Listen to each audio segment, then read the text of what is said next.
Live struggle legacy. It's a whole movement. Hey everybody, it's your boy MP, Live Struggle Legacy, and welcome to episode 6 of the Live Struggle Legacy podcast. So if you haven't already done so, make sure you hit that subscribe button, that follow button, that like button, drop a comment. If you know other people that you think would be interested in this story, in this podcast, share. Tell people about us. Raise awareness, right? If you want to collaborate, you know where to find us. So in the last episode, I talked about the feds kicking in the door, the indictment papers. I left a few things out. Now, if you're just now tapping in, I recommend you don't even listen to this. You go back and listen to the first 5 so you can really be up to speed, because we have a story building, right? But in the last podcast, so the 2 previous podcasts, I talked about the first arrest, jail with no bail, state case, and then, house arrest on state charges, the we charging, the Foundation of Potent Entertainment, we charging. Well, where we left off was when the feds actually kicked in my door, okay? And they took me straight to the Tampa courthouse and arraigned me, which I'm going to pick up on in a moment. But I think it's important that I go back and fill in some more blanks, because I told you about an event in the last episode where there was a chase, they took the car, I started laying low, and I ended up bouncing back. And that's pretty much the event that put us all under investigation. But there was another event that really kicked shit off, a couple of them. And so one of them, there was some shit that went sour, and I can't even give you the details because I don't even know the details. The feds know more about the details than I do. Let me just say that. But I'll tell you, some shit popped off, losses were taken, and what I've referred to in previous episodes as my street family became shook, right? So me, I'm just doing my own thing, right? And at the time, I had a house in Coquina Key where I was laying low. And me personally, I'm not a real flashy kind of person. I don't care much about designer clothes and whatnot. I'm mission based, and as I told you, I was only ever in the streets to fund my dream, fund my music career, right? But things got out of hand, and you easily get distracted. You get pulled deeper and deeper, especially when the people that you're affiliated with in the streets don't see or support the vision. But everybody was in my head.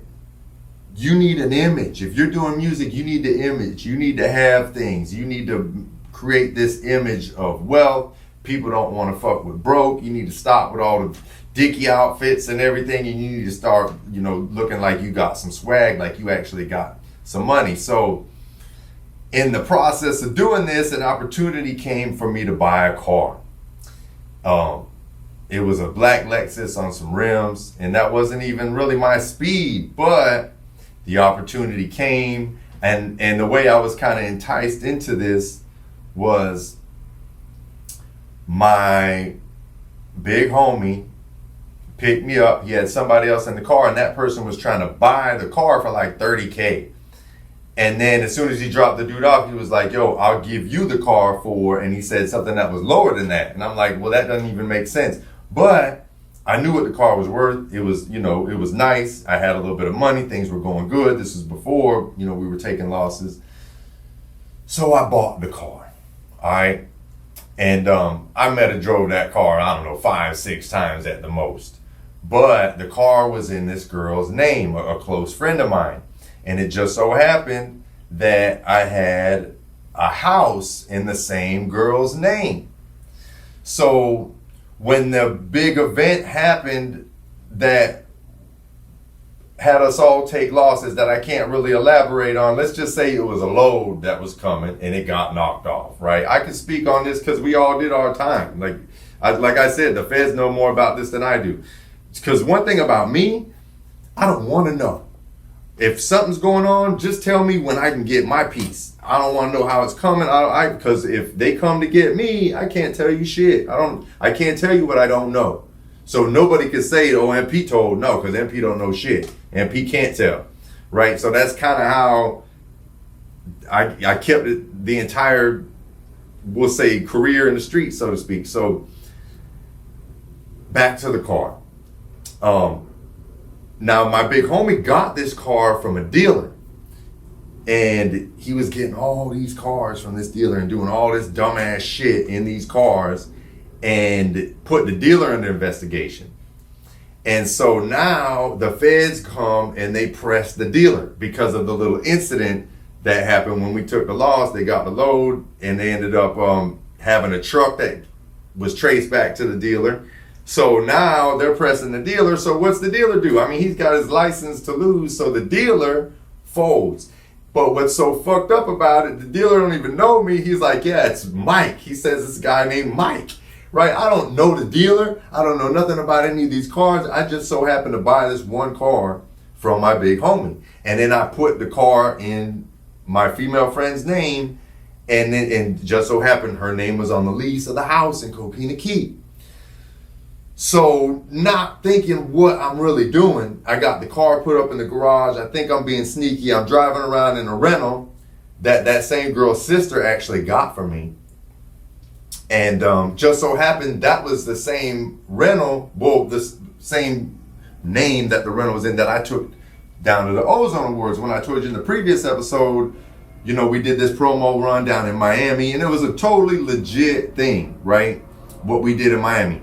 So I wasn't doing no street shit out there. I had CDs, t-shirts, we were just promoting.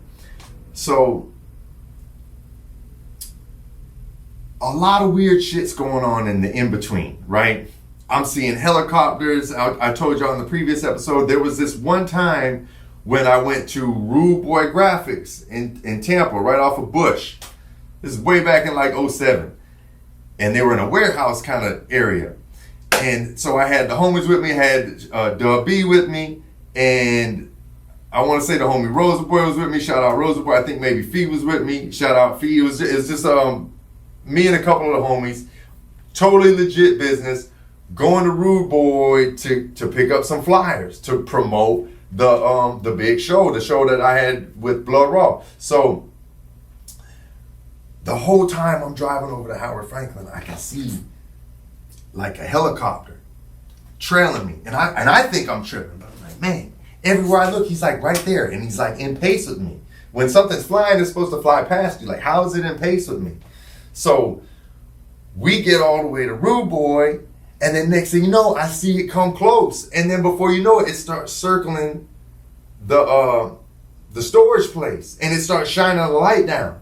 Right, and I'm looking at the roads. I'm like, they think they got something. They probably think I'm going to get a load or something. Yeah, I'm going to get a load. I'm going to get a load of flyers and posters. God damn it. So there was all these little weird things happening. You know, being trailed everywhere, and clearly it was the feds. Right, in retrospect, but to take you back to this house in Coquina Key now.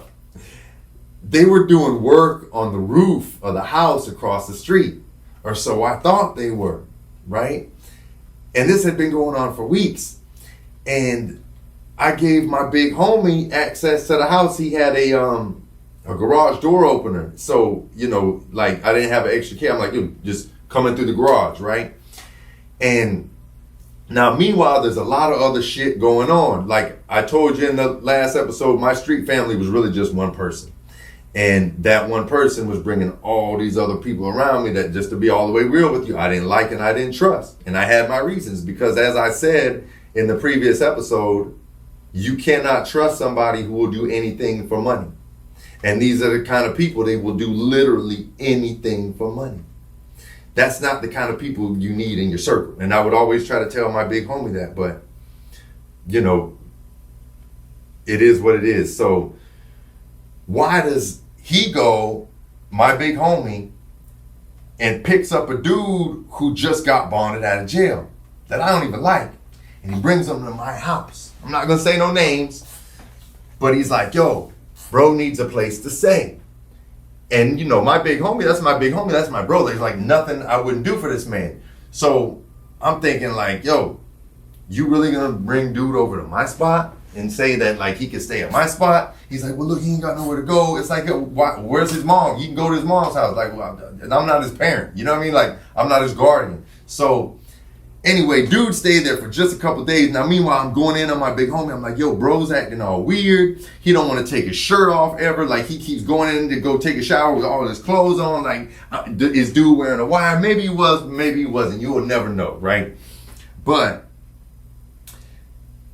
he had this dude staying in my spot that had just bonded out of jail. And then there was another dude, his other little henchman, you could say, that was still in jail, calling him on the phone, talking all crazy. And I remember there was a phone call where he started talking all crazy on the phone. And I'm gonna be real, I grabbed the phone, threw it out the window. I'm like, that's enough of that. That shit don't even sound right. Like, that's a setup. So, but nobody wants to listen to me. Like, oh, you're tripping, you're crazy, you're tripping. Stop with your scary ass shit, you know, whatever. So we're in the house in Coconut. My big homie gets on a bicycle to go buy a newspaper. And he wanted to get a classified. Remember, he wanted the classified section. He was looking to buy a car. And they had one of those little newspaper things at the corner. So bro leaves on the bicycle. And it's been a little bit of, I don't know, way too long, right? So now the other homie that's sitting in there is not my homie. Again, this is his people. This is your mans and them, right? Not my mans and them. So he's acting all weird and shit. Oh, yo, where bro go? Oh, man, he's taking too long. I'm like, man, chill. Maybe he went to 7-Eleven. You know, I'm smoking my little weed. I'm like, yo, hit this joint. You need to relax, right? And then he keeps going by the window and shit. And then one thing I remember, there was like a Trailblazer parked backwards right over by the Coconut apartments. And it had like blacked out tint in the front. So I see it over there, and like my right mind told me, okay, that Trailblazer is, you know, it's the feds, it's them people. The front window's tinted, but I'm trying to make excuses. I'm like, man, they're doing construction over there. That's the construction people. Like, I'm telling myself these stories, and I'm just hitting the weed hard and like, just make this shit disappear, right? Meanwhile, I got this dude acting weird and shit, probably got a wire on, like maybe working with people, who knows? But when the shit hit the fan, he keeps going by the window. I'm trying to stay away from the window. He's peeking out the blinds. I go and close all the blinds. And then this motherfucker goes and peeks through the blinds. He says, oh, yo, bro, they're coming. They're coming. I'm like, what? So I go and look. And these motherfuckers, like roaches, are coming around the side of the house. So, man, I got guns in the house. I got weed in the house. And I don't even know what my bro got in the house. He's been coming in and out. So I was like, I make sure the front door is locked. They're beating on the door. Now there's a fence on both sides of the house. And so I was like, yo, come on, we're going out the back. So we go out the back door, and this house was on the water. There's a seawall. So what my plan was, now let me paint this picture. I'm in flip-flops, sandals, with some big ass Dickie shorts on and a tank top. And it's the summertime. This was September 7th of 2007. And it's about 2:30 in the afternoon. It's hot as a motherfucker out.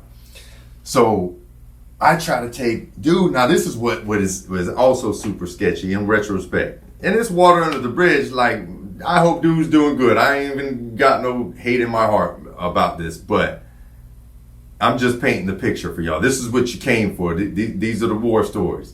So I go out. Dude comes out with me. He goes back in the house in my shit. He's like, oh, I'll be right back. I forgot something. What the fuck did you forget? So now I'm about to go around the side, and I try to. I'm like, fuck it. You know, it is what it is. I'm gone. Like, they're not gonna catch me. So I go to the seawall, and they had like a small fence on the side of the seawall, like a gate separating the property line. There was a house next door, and then this house, and like a little small gate that was separating the property line to keep you from walking across the seawall to the other side of the property. Well, I tried to American Ninja some shit and grab the side of the little gate thing and like swing around to the other property line. My plan was to take it all the way along the seawall and get the fuck out to Koki Apartments. Well, the plan did not go as planned. The whole little gate thing came down and I fell in the water. Boom, right? So now there's a helicopter. The helicopter starts circling, and I see this big goofy motherfucker coming out the house. He's like, yo, I'm like, man, I'm telling him, get in the water. Jump in the water, motherfucker, jump in the water. Now I go into the dock, right? So his big dumb ass jumps in the water. And again, he didn't take his shirt off this whole time. I'm thinking like, what you got to hide under there? So now I have him follow me underneath the dock, and the helicopter's right there circling, circling. And he's like spazzing out. And the first thing he says to me is like, yo, what you got in there? Like, man, no matter what the fuck I got in there. What the fuck? Like, we should be thinking about where we're trying to go right now. What you mean? Like, what do I got in there? So, my mind's racing. And the only thing I could think about in that moment, man, I got to get the fuck away from this motherfucker. So he's like, we got to stick together. That's what he says to me. I said, no. So I gave him the easy route. I laid out the whole plan. I was like, listen, man, you're going to go this way. And I pointed to the direction he needs to go. You need to go this way. And you need to swim to the boat ramp and get out over there by Cumberland and use the payphone at Bimby's. That's the drive-through store. And call such and such and tell them what happened. Tell them they got Big Bro and we'll rendezvous, right? So I'm like, I set him on the path and I gave him the easy route, y'all. I gave him the easy path. My dumb ass decides I'm going to go all the way around the island and cut up through back by the little park. I don't even know what it's called, but it's like 55th Avenue South on 4th Street. So my dumb ass decides I'm going to swim about 3 miles, between 3 and 5 miles. And so now in the beginning, it was easy. It was shallow. I'm going up the seawall. And it's crazy because my homeboy's dad that I went to high school with, God bless the dead, he passed away. But he pulled up on me in a fishing boat. He's like, you need help? You need a ride? And, I'm paranoid as fuck. I'm like, when he first pulled up, I thought it was the sheriff's. And then I see it's my bro's dad. And I'm like, no, I'm exercising. And they're looking at me like I'm crazy as hell. I'm like, I'm just doing my laps. So I swear to God, I can't make this shit up. So then, I keep it moving. And then all of a sudden I see a Coast Guard. I'm like, oh, I'm going to fucking jail. So I think I'm going to dive down and swim like a fucking Navy SEAL past the Coast Guard.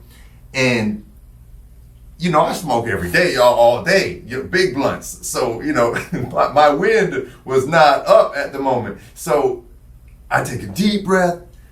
I dive under the water. And I remember, I'll never forget, I looked at this crab, and that crab looked at me right in my face, like, man, what? And I pushed the crab out the way, and I swam to what I thought was a whole football field, and I popped up to get a big breath of air, and I look over, and I'm right in front of the Coast Guard, and they're looking at me like I'm crazy as hell. They're looking like, what is this? What is wrong with this dude? Well, it just so happens there's a Coast Guard station right over there in Old Southeast. And it was just coincidence. They were going by. They weren't looking for me. They didn't know what was going on. It's the feds looking for me. It's the, the DEA, whatever it was that kicked in the door. And clearly they were not in communication because I skated right past the Coast Guard. And now I came across to where I'm now passing the island of Koki, and there's a channel right there. And if you're not familiar with the waterways in Tampa Bay, a channel is deep water where sailboats and bigger ships can go by. And in the channel, there's a strong current, a real strong current. So now I'm like, okay, I need to cross the channel and I'm gonna go to Bird Island. There was this little island full of like dead birds and shit and whatever else, but I'm like, I'm gonna rest on Bird Island and then I'm gonna cross the channel on the other side and make it to the park and I'll be scot-free. So I barely made it across the first channel, barely. By the time I got there, I'm so winded. I think I'm gonna die. I'm about to throw up. I think I was like throwing up salt water and everything. And then when I'm trying to take breaths of air, Bird Island is nothing but dead possums, dead birds. The smell is so awful. Like every time I try to take a breath of fresh air, I'm about to gag because the smell is so bad. So it's like, I really can't rest. I got to keep it moving. So now I go to cross the other side of the channel, which was actually a lot bigger, and the current was ripping. So now I get in there and I'm swimming with all my might. And I'm moving backwards. I'm trying to swim forward, but I'm swimming backwards. The current's so strong. And now I'm right out in the middle of the channel. I'm too far away from the island. I'm too far away from land. Man, and I started to have a conversation with God, y'all. I'm not going to lie. I flipped around on my back. I couldn't move. I couldn't swim anymore. My muscles were cramping up. My pants were so heavy. So I had these big dicky pants with like one of those big braided belts. And I had a pocket full of money. Like, I think I had like 2,500, but all 20s, you know, so it was like heavy. And it didn't dawn on me how much all this shit weighs now. I've been lost the flip-flops. The sandals, those fell off the seawall. So, in that moment, I laid on my back. I looked up at the sky, and I remember it was a beautiful day. It was by then it was probably, I don't know, 3, 4 o'clock in the afternoon. And, I'm talking to God. I'm like, all right, God, I guess this is it. At least it's a beautiful day. Like, on everything I loved, I thought I was about to check out. I thought I was about to drown and die. And it's like God told me, man, take your dumbass pants off. So I take the belt off. I take the pants off. They sink straight to the bottom.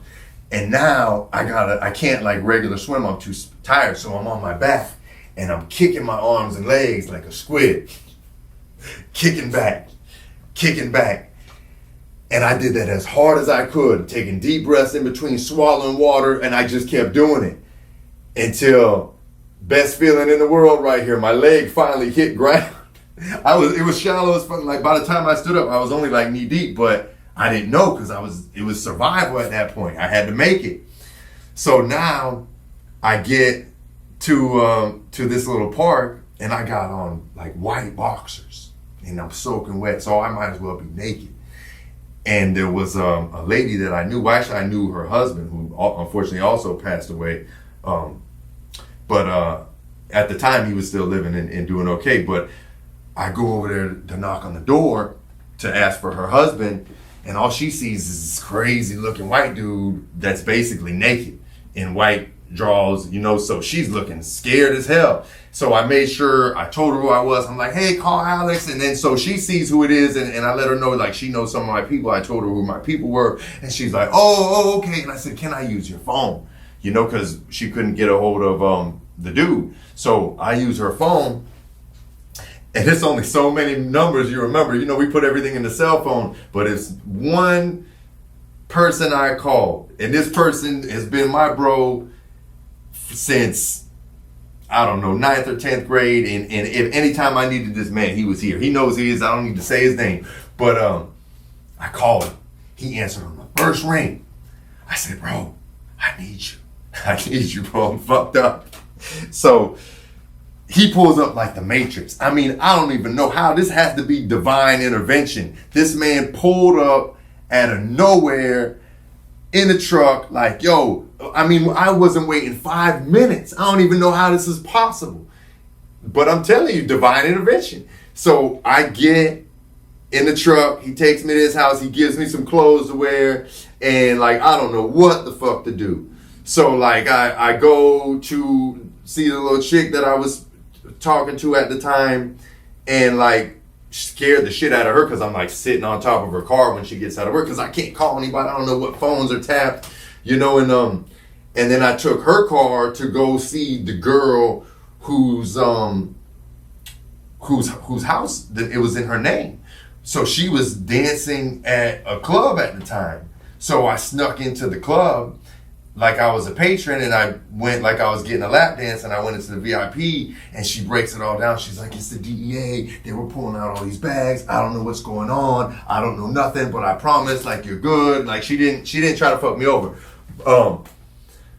But, you know, so that's what really scared me straight after that moment. But what's so crazy about all this is they didn't know I was in that house, right? They didn't know who was in that house. They did later on because people told. But the investigation was like they were gonna get us, right? But here's the thing, and this is a teachable moment right here. This is where I need to drop some jewels on some of y'all that are out here in the streets, right? Because I never got caught with anything, okay? Never. Not in terms of what I went to prison for. I caught a conspiracy charge. And the things that I actually did time for were things that straight up I didn't even do. But if you don't know how a conspiracy works, all it takes are 2 or more people to collaborate on a story. And as long as those stories lined up, they could put somebody in prison. The story doesn't even have to be true. And this is facts, y'all. You can look this shit up. So there was a dude that was watching that house. For me, I've known him since I was a little kid. When I was telling you about when I was a young kid going to all the traps, this is a dude that was a lot older than me. He was taking me to all the traps. I'm not going to say his name, and I don't wish nothing but good on this man. But he was the rat. He was the biggest rat. He went to the grand jury. But there was a time when he tried to get involved with my street family. And what he didn't realize, and my street family didn't realize, is I was protecting him from the streets, and I was protecting the street family from him. Because he's just an old fucking weirdo dude who lives with his parents and just likes to get high all the time. But again, another kind of person that will do anything for money. You give this man a little bit of weed, he'll do anything. So it's like, again, you can't trust people like this. You cannot have people like this in your circle. So he was watching that house, but before he was watching that house, they used to need people to go fly money out so we could get, whatever we were getting to pump up, right? And again, I could speak on this. I did my time. So I wouldn't do it, because my thing is, I don't know what you got going on.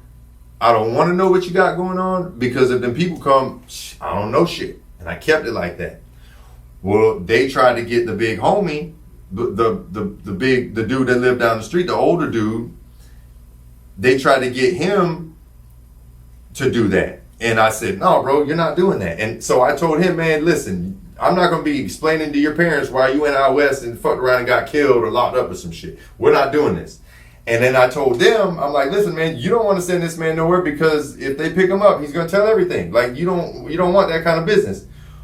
Well, this motherfucker didn't see that I was trying to protect him, and he sees it as like I'm trying to cock block.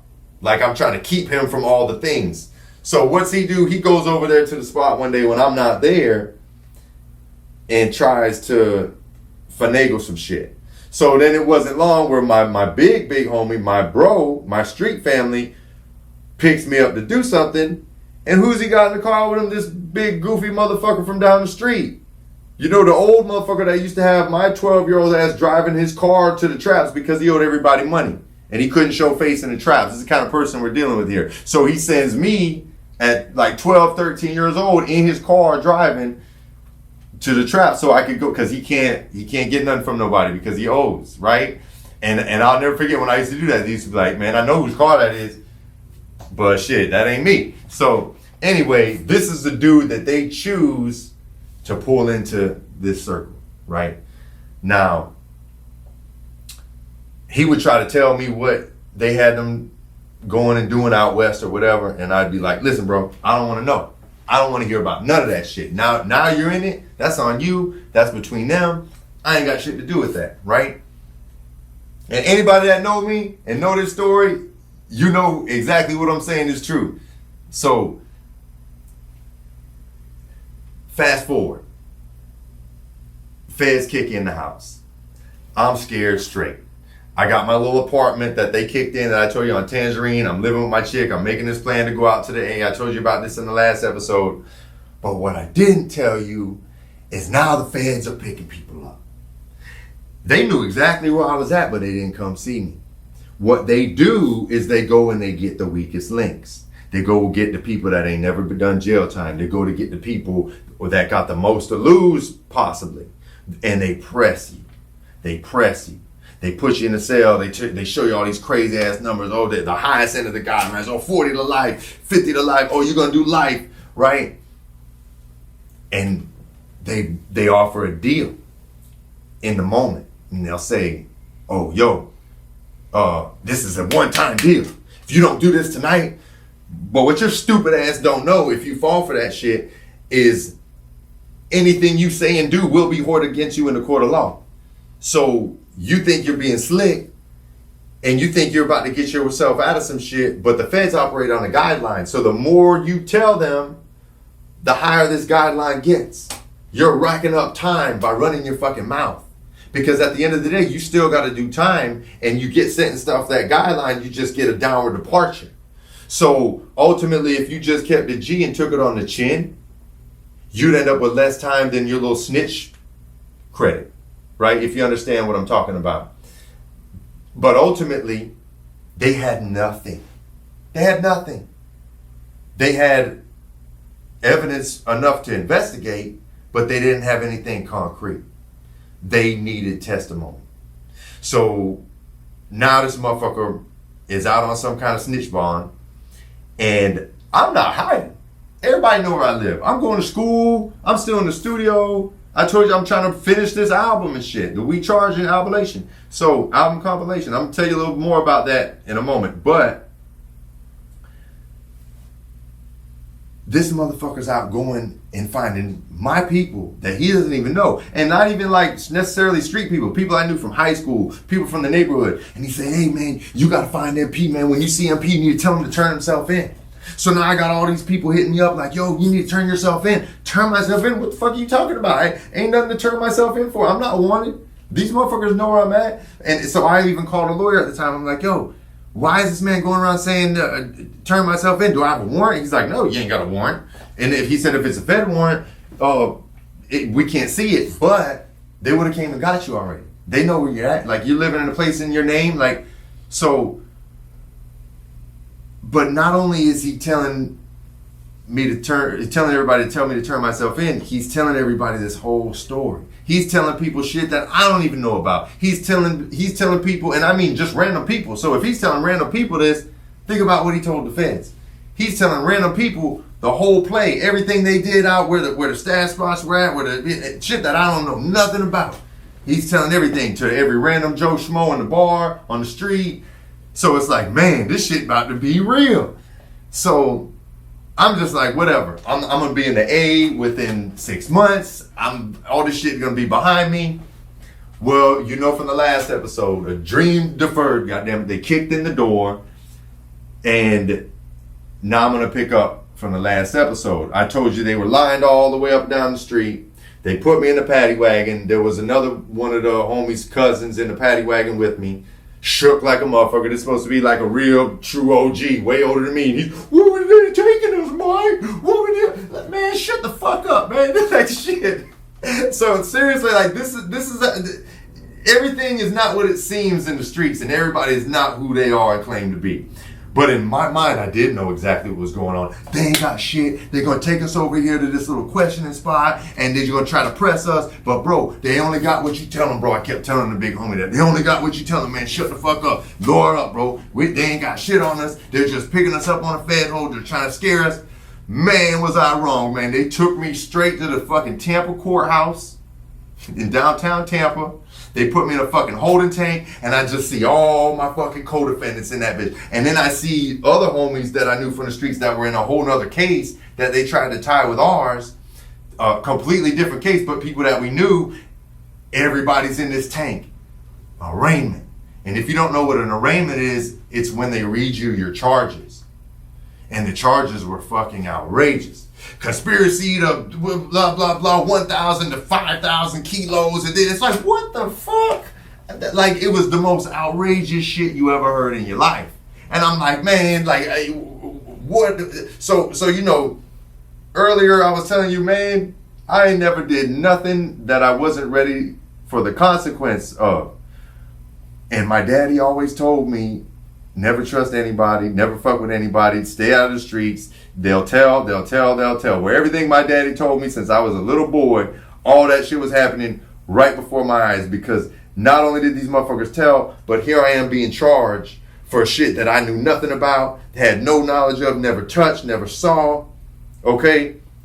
And when they ran me out my arraignment, you know what they told me? 30 to life. 30 years of life in prison. Now, of course, it's part of the fear tactic, because the idea is to show you the maximum, most outrageous motherfucking guidelines that they can give you. And then they send you back to the county. They put you through diesel therapy, which I'm going to touch on in a moment. But the idea is to get you so shook that you go in that bitch and you sing like a bird, So here's how diesel therapy works. Diesel therapy is when they want to break you down. If you don't know what diesel therapy is, for example, when I first got arrested, they put me in, I believe it was either Orient Road or Pinellas County. Well, when you're in county and you're not designated to prison and you're not sentenced yet, the money has to go to whatever jail you're in. And when I say the money,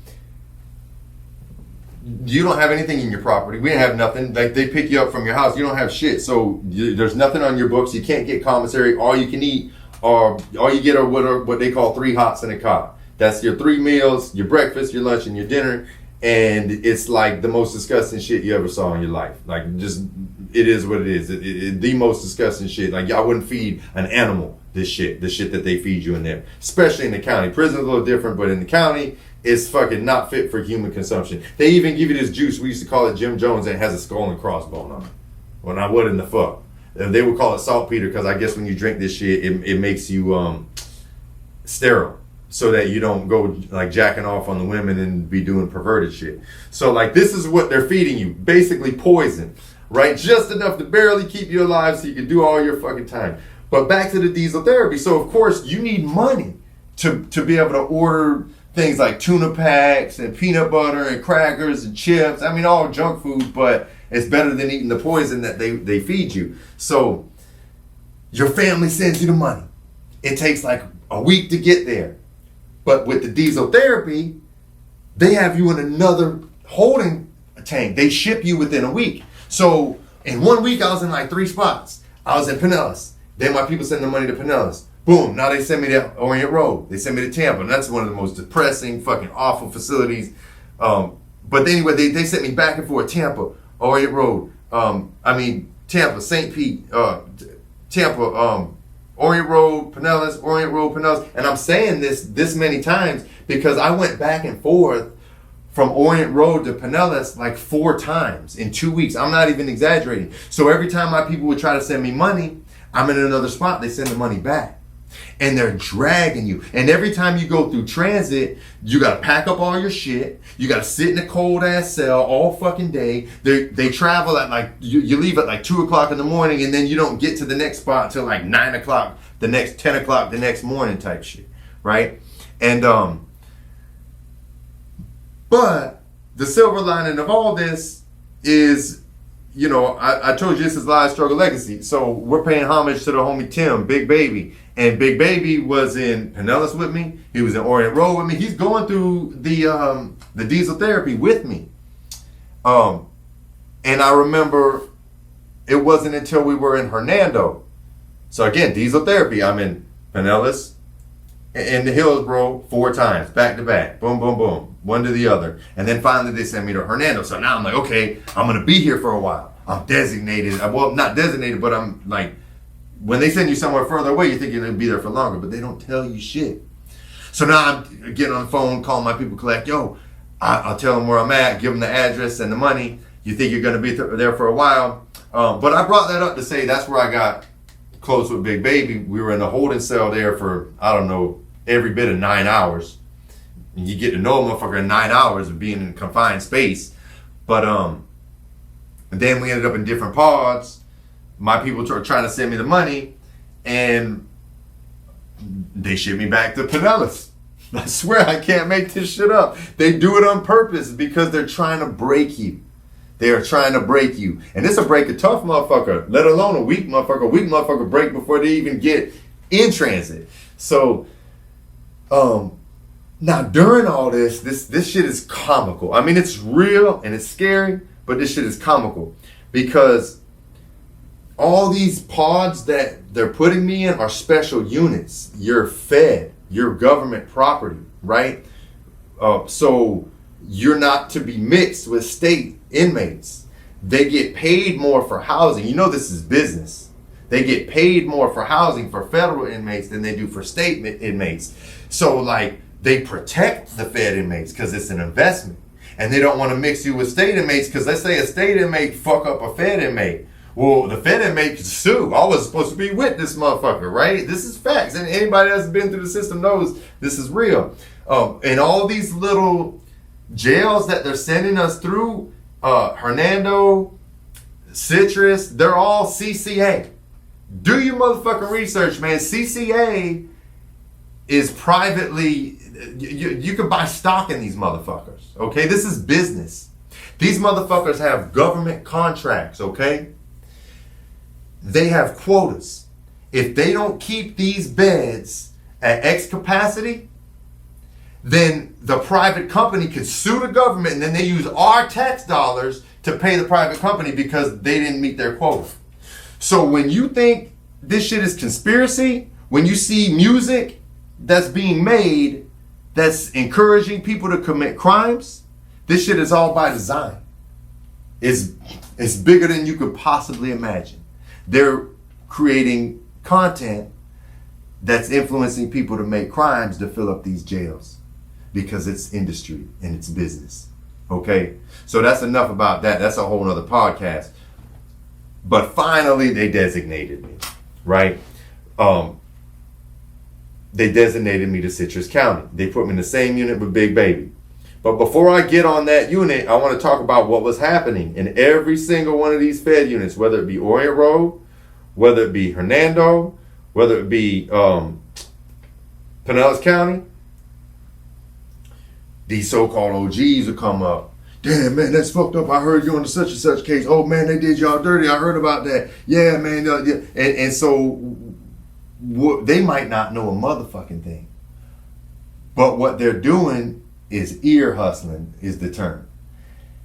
So what they do is they try to make friends. Somebody might be like, yeah, man, yeah, I remember you used to be over there. And then they get you to say it. You're like, oh yeah, I used to be over there. And then a dumb motherfucker be like, yeah, I used to be over there at the Shell gas station on 34th and 18th, right? Yeah, that's right. I remember you. Yeah. Your name said, yeah, you're And then they might say the wrong name and say, no. And then of course your dumb ass tells them the name.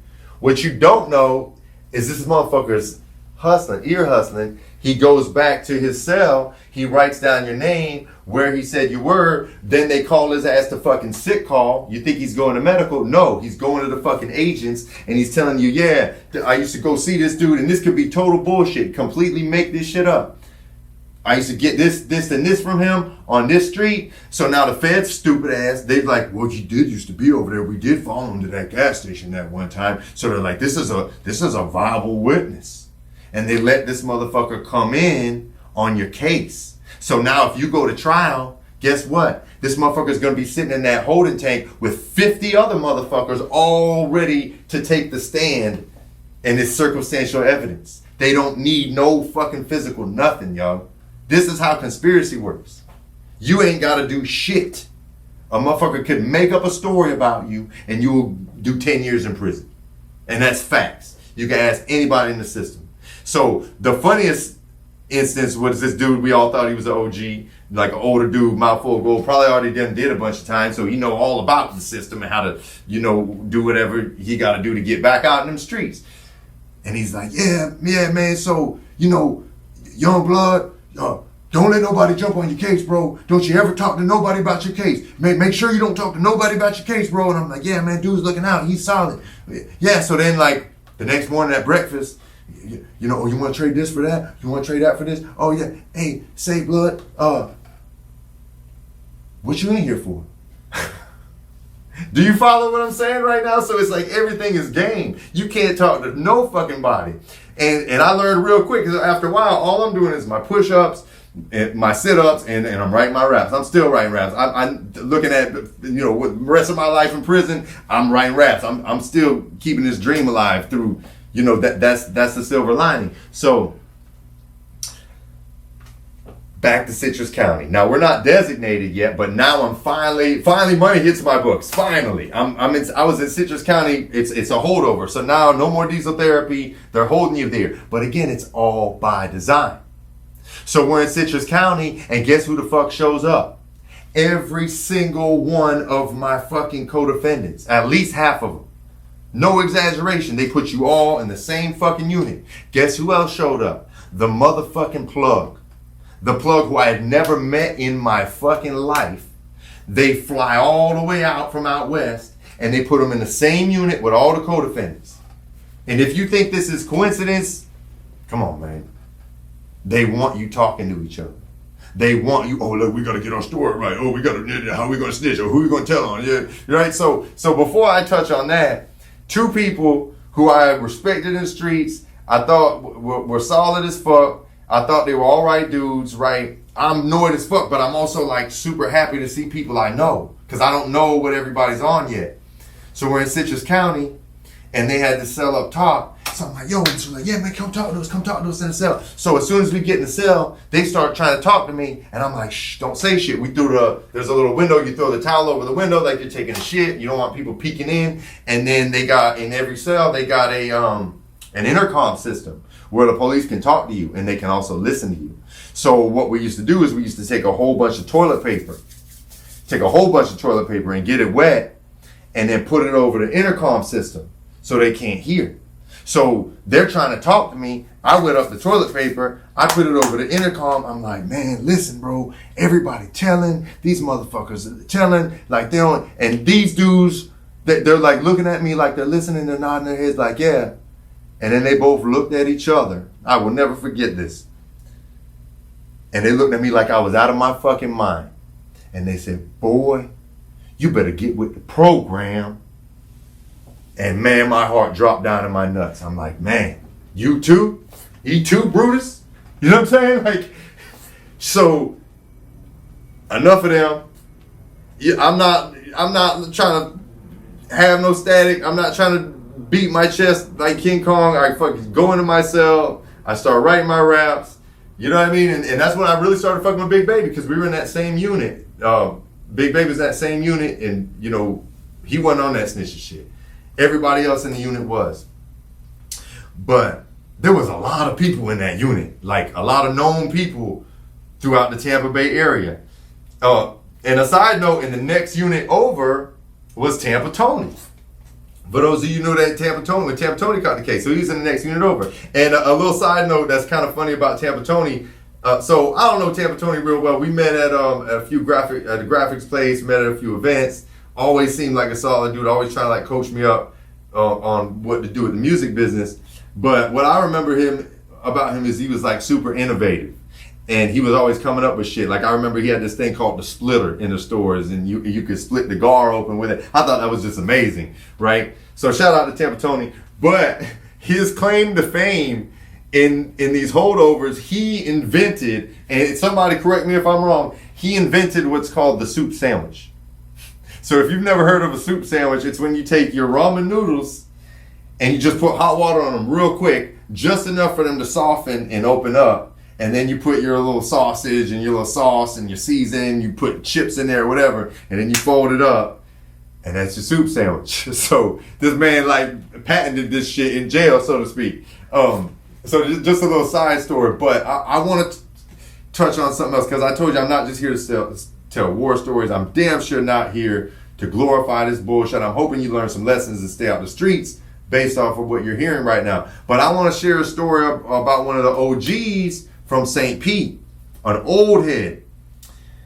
Man, he had already did a bunch of time, and he was sitting there. He was already sentenced. He was waiting to be designated, and I think they gave him 36 years. But let me tell you why they gave this man 36 years. Ghost dope. You ever hear that term, ghost dope? This is factual shit. I'm going to tell you what ghost dope is and how it works. This man would go fish by the Coquina Key Bridge every day. And these other dudes would be out there fishing. Now, the feds are dirty as fuck. They know everything about you. And if they know your past, they're going to do whatever they can to get you. You could be doing right, doing all the right things, and they're going to try to get you back to your bullshit. So he's out there fishing, and these dudes go and they start fishing with him. And this is happening week after week. This is an ongoing thing. So finally, these dudes, they say like, listen, man, we know this dude and he got that work and it's a real easy lick. All we need is a couple of guys and a couple of guns. So now the OG's like, damn, he's thinking he's out here probably broke as fuck, did his time trying to stay straight. I mean, I don't know what the man had going on, but I know this is a real true story, and it doesn't. This is one real true story. This happens time and time and time again. Okay, do your research, look this shit up. So they tell him where the place is. He meets them at the place with a couple other guys, and they all had guns. The plan was to go rob these so-called dope boys. Well, when he showed up to me, it was the feds. And the feds locked them up and charged them with intent of armed robbery and intent to possess whatever the amount of drugs were that were supposed to be in that house. There was no fucking drugs. Understand this. There was no fucking drugs. There was no drug dealer. They baited this man to go create a crime that didn't happen yet, and they charged him for it. And they sentenced him under the guidelines of the amount of drugs that they told him were in that house. So I don't remember exactly what it was, but let's just say it was 50 keys. If you go to meet to rob somebody for 50 keys, there were no 50 keys, you get charged with intent to possess 50 keys and you get 30 years plus. These true stories, y'all. I cannot make this shit up. So, lesson learned, if you're in them streets, man, get the fuck out. Make a plan to get out. I ain't gonna tell you how to live your life. I hope you make millions and you live to be over 100 and all free. Okay? Anybody out there. But I don't condone it. I'm not glorifying it, and I'm sharing this story because it needs to be told, but hopefully somebody can learn from this. So now I'm in the holdover, okay? Everybody, within these co-defendants, so I had over 17 co-defendants. I only knew a handful of them, but only really one of them was my partner, just one. Out of 17 co-defendants, only one was my partner. And more than half of these motherfuckers are in this unit with us, including the Connect. And I'm not going to go into all these details about who said this and who said that, because ultimately I don't even know. I know some things, but it's like, it's over with, y'all. And I'm not trying to relive all that fuckery. But I will tell you the whole sole intent of getting all these people into this unit is to get them to collaborate and fucking tell, because if any one of us would have went to trial, guess what? They had a motherfucking holding tank full of 50 people to testify and bury your ass. That's why the feds have a 98% conviction rate. But if nobody had ran their mouth to begin with, they would have never had shit. And one of the people that just so happened to run their mouth, I know this for a fact, he wasn't facing a lot of time. He got caught doing some completely different shit. Didn't even get caught up in our shit. Got caught up doing some completely different shit. And they said, oh, you're going to do all this state time. So they gave him an opportunity to what they call help himself. And he racked up these crazy ass guidelines that the man did at least as much, probably more fed time than he would have done if he just took the motherfucking charge and did his state time like a you know what I mean, like a man. But it's neither here nor there. Like I said, I'm not out to get nobody. I'm not wishing harm on anybody. I'm living my life and I want peace in my life. But I'm telling y'all this story because it needs to be told, man. People don't know what's going on in this system, and people run around out here like everything's all good, but it ain't. I mean, if you want me to get real deep, there's a term called meritus manumission. Look it up. I might be saying it wrong, but meritus manumission comes from the days of the Underground Railroad. And if we don't know what the Underground Railroad is, well, goddamn, you need to touch up on your history. Because that was the slave trade, and that's how slaves would be able to escape from the South to the North to gain their freedom. Well, meritus manumission was something that they put in place during slavery that would allow a slave to gain their freedom. In order for a slave to gain their freedom, they have to give up a runaway slave. So it's a body for a body. So if you don't think this prison shit is slavery, do your motherfucking research, man. I'm not making this shit up. So like, you either a part of the problem or you're a part of the solution. You know, I'm not trying to get up here on my soapbox. I got a story to tell, but I'm gonna just leave that out there like that, and you take from that what you will. So I'm in the holdover. I'm waiting to get sentenced. Meanwhile, I finally got a lawyer. Now, they took everything. Like I was a dumb motherfucker. I wasn't planning to fuck up. You know what I mean? Like I was planning to get out scot-free. You know what I mean? Who doesn't plan that? If you plan to fuck up, I mean, shit. But I basically had all my eggs in one basket. So when they hit the house, like I got hit. And so I had a little bit of money, but all that money went to a lawyer. And at the time, and that's the thing about those lawyers, it's something else that you learn. A lawyer is not there to help you. A lawyer is an agent of the court. They make an oath to the court. They're not there to help you. They are there. They are serving the court. Don't you ever forget that when you hire a lawyer. So the lawyers is talking about cooperate. You got to help yourself. Right? It's like, what the fuck am I paying you for? Well, I paid a lawyer because he told me he could get me out. He told me he could get me a signature bond because I had no bond. I knew I was going away. So in order to orchestrate this shit, my dad had to put his entire house up and sign to say that if I try to run, they could take my dad's house. So that's how I made bond. And when I made bond, these motherfuckers were all up my ass. We want you, we want this person, we want that person. But the thing is, the people that they were wanting were people that weren't doing nothing. And you don't understand how easy they make it for you to lie on somebody and actually get relief for lying on somebody. You could literally make up a story that fits the narrative, get a person locked up, and get time cut. Like, that's how dirty this motherfucking game is. It's fucking slavery. It's slavery. They don't give a fuck about you. It's a system. These ain't human beings. This is a system. This is the fucking Matrix. These are agents.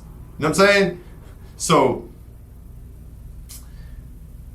these motherfuckers coming to me like, we want you to find crack and find guns. It's like, motherfucker, I wouldn't fuck with crack and guns. You want me to go out there and do dangerous ass shit to put my life in jeopardy so that I don't got it? Like, what? How much sense does this make? You know what I mean? Meanwhile, you know what I did instead? I told y'all I was in college. I contacted all my teachers. I was like, look, I know I missed most of the semester. What can I do to get these grades up? And so I remember both teachers. I was in elementary statistics, and I was in what the fuck was the other one? Oh shit, accounting. And they were like, just turn in the project and take the final. So every day I'm studying. I got all this time went over my head. I just signed an open plea for 10 to life.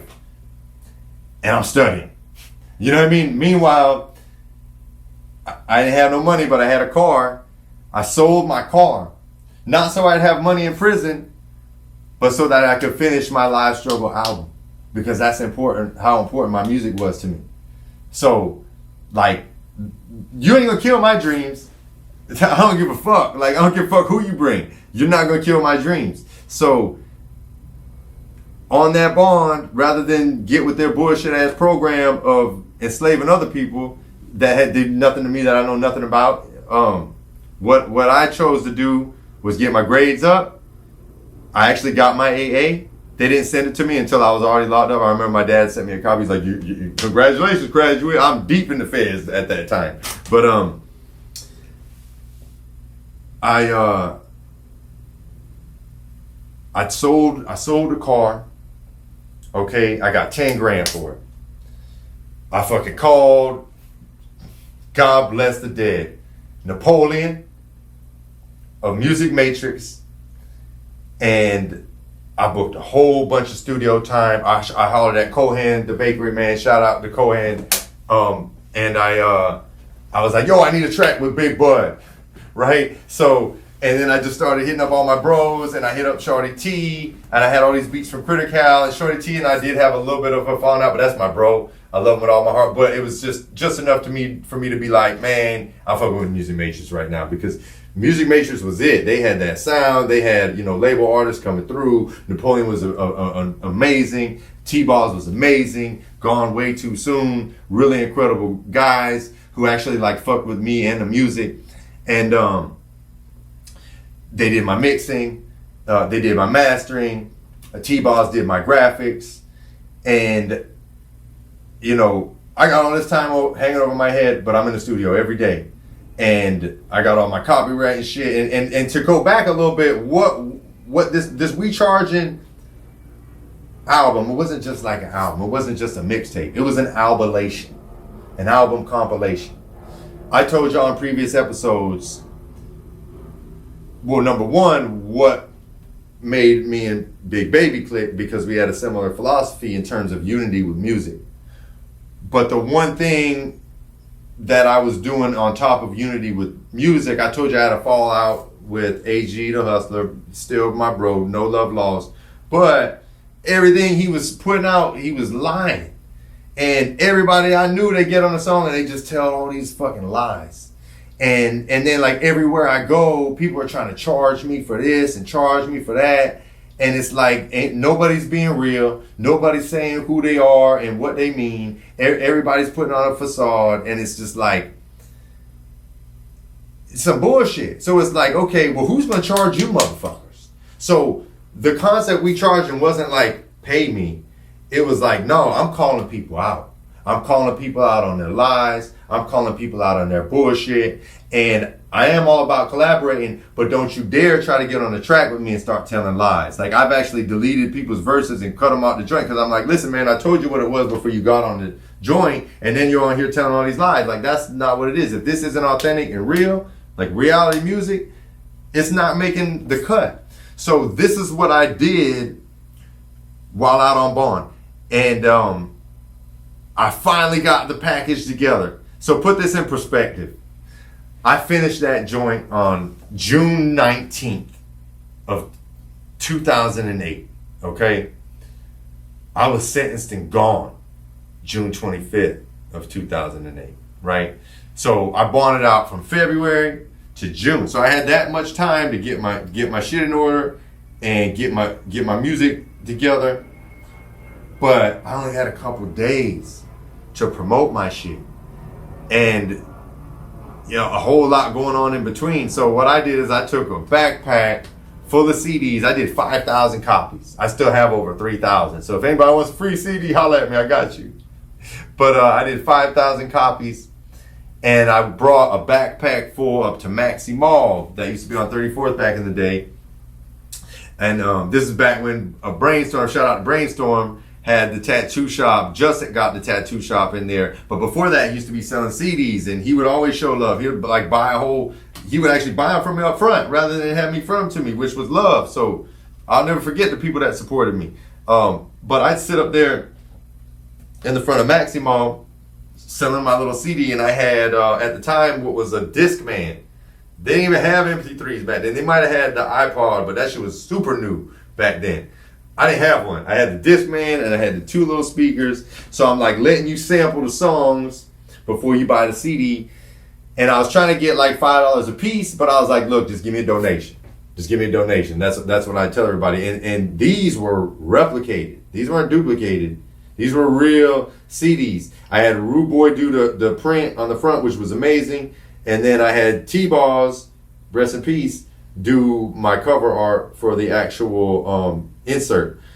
And I made like $120, right? In that one day that I sat out there. And I'm like 25K in on this project, but I can't tell you how good it felt to make that little $120. You know what I mean? Knowing what I'm about to go away, knowing I just blew all my money. But the hope was I left all my equipment, I left everything with the big homie, the bakery man, hoping that he'd do something with it.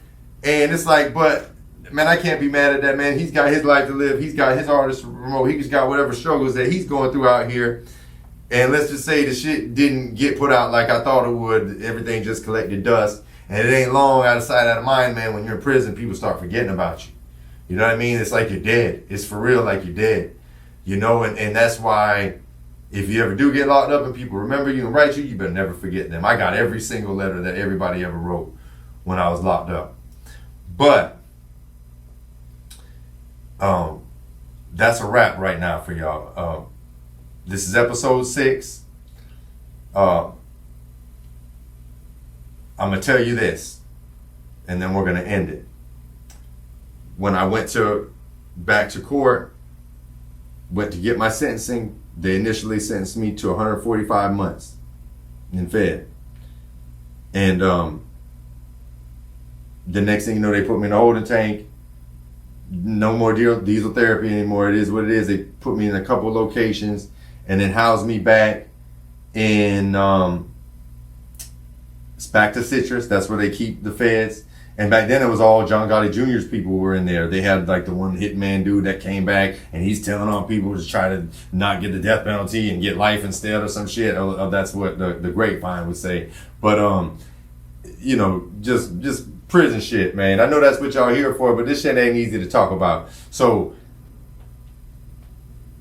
they sat me in the Citrus County unit. And I'll tell you who else was there. Troy Hambrick. If you know football, Troy Hambrick was in there. This motherfucker said to me, I'm gonna just put it out there. If you're watching this, Troy, you know this shit is true. I don't give a fuck. This motherfucker looked at me and said, how can you look at yourself in the mirror knowing you're gonna do all that time?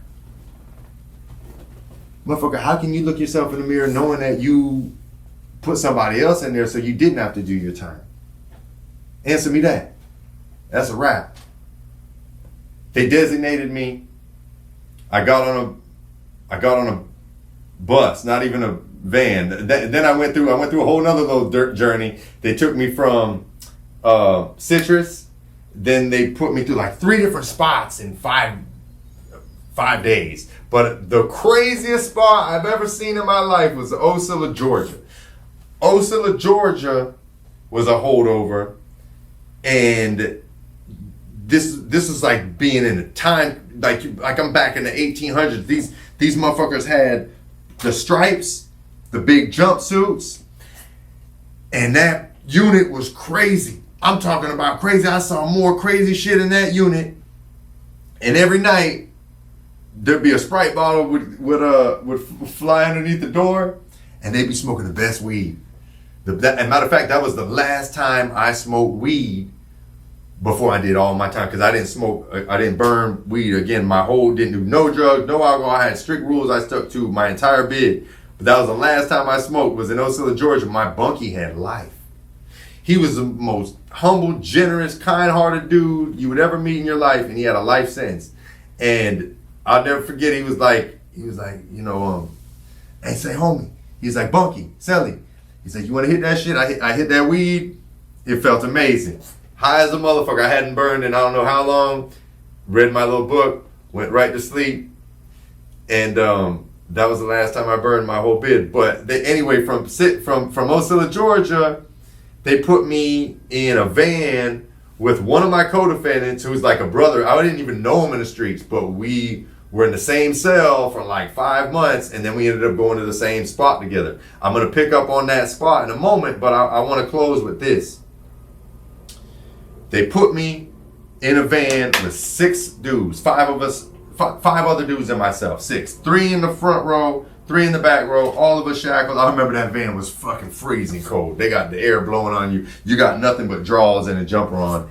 And they took us from Georgia to South Carolina.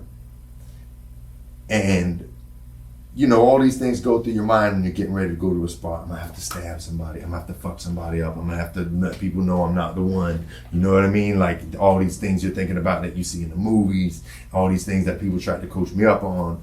But through all of that, we probably left Georgia at 2 a.m. It was dark. By the time we start pulling up to South Carolina, I remember it was beautiful. I remember the scenery. It was beautiful. We're not near the prison yet. We're out in the woods in South Carolina. And I pulled up on South Carolina on October 9th, so it's fall. All the trees had started to change colors, and you know, we don't get that in Florida. So I'm seeing all these beautiful trees starting to change colors, and the sun's coming up. And it's like, I told you, nobody ain't gonna crush my dreams, y'all. Nothing. I saw that sun coming up. I saw those trees. And I knew I wasn't going to a good place, but I knew I was going to find something good there. And I knew I had to go through that in order to get closer to my freedom and get closer to the life that I needed to live. So I'm going to close with that, y'all. I appreciate y'all tapping in. If you haven't already done so, hit that subscribe button, that like button, that comment button. I will see you on episode 7, Williamsburg, South Carolina, baby. This live struggle legacy. We building pyramids. Live struggle legacy. It's a whole movement.